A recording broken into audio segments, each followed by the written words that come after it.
नमस्कार, मी राणी कासलीवाल. आपण पाहत आहेत डिजिटल अहिल्यानगर. नुकत्याच आता शाळा सुरू झाली आहे आणि आता विद्यार्थ्यांची व पालकांची लगबग सुरू झाली आहे. मात्र आता पालकांसमोर एक मोठा प्रश्न निर्माण झालाय आणि तो म्हणजे शाळेमध्ये शालेय साहित्यांची सक्ती आणि भरमसाठ फी तीही एकत्र भरण्याची. त्यामुळे पालक वर्गामध्ये आता मोठं चिंतेचं वातावरण निर्माण झालेलं आहे आणि त्यामुळे पालकांच्या शिक्षणाचा प्रश्न ऐरणीवर आलेला आहे. या संदर्भात आता आपल्या बरोबर आहेत सामाजिक कार्यकर्ते नितीन भुतारे. सर, डिजिटल अहिल्यानगरमध्ये आपलं स्वागत. नुकतीच शाळेची लगबग सुरू झालेली आहे. मात्र एक मोठा प्रश्न समोर आलेला आहे आणि तो म्हणजे शाळेमधूनच शालेय साहित्यांची सक्ती आणि भरमसाठ फी या संदर्भात आपण शिक्षण मंत्री दादासाहेब भुसे यांना देखील निवेदन दिलेलं आहे. काय सांगाल? दादा भुसेंनी अजून महिना पण झाला नाही.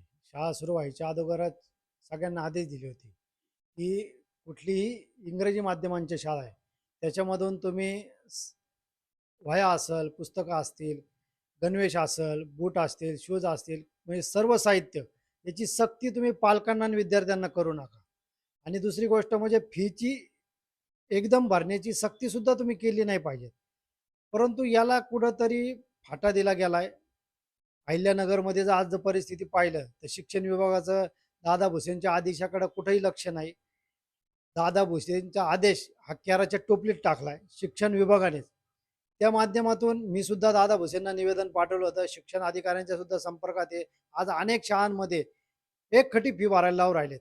10-10, 15-15, 20-20 हजारांचं साहित्य खरेदी करायला लावून राहिलेत. परंतु कुठेही याचं लक्ष नाहीये. हे लक्ष नसल्यामुळं पालक अडचणीत आलेत, विद्यार्थी सुद्धा अडचणीत आले. काही विद्यार्थ्यांना तर आज शाळेमध्ये बसून नाही दिलं. अनेकांचे मला फोन आले. परंतु हा जर आदेश जर शिक्षण विभाग जर पाळत नसेल तर या शिक्षण विभागाने कुठेतरी तुकाराम मुंडे यांच्याकडे बघणं गरजेचं आहे. व एक तुकाराम मुंडे सारखा अधिकारी 1 महिन्याच्या आत महाराष्ट्र सरळ करतो, तर इतकी मोठी शिक्षण संस्था दादा भुसे का नाही सरळ करू शकत? आमचा तर सरळ सरळ आरोप आहे, शिक्षण विभागाचे अधिकारी हे सगळ्या शाळेकडून हप्ते घेतात.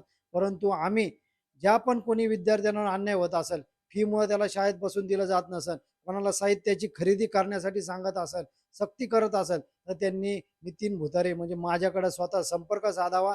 त्यांना याच्यातून नक्कीच आम्ही मार्ग काढून देऊ, एवढंच मी या ठिकाणी सांगतो.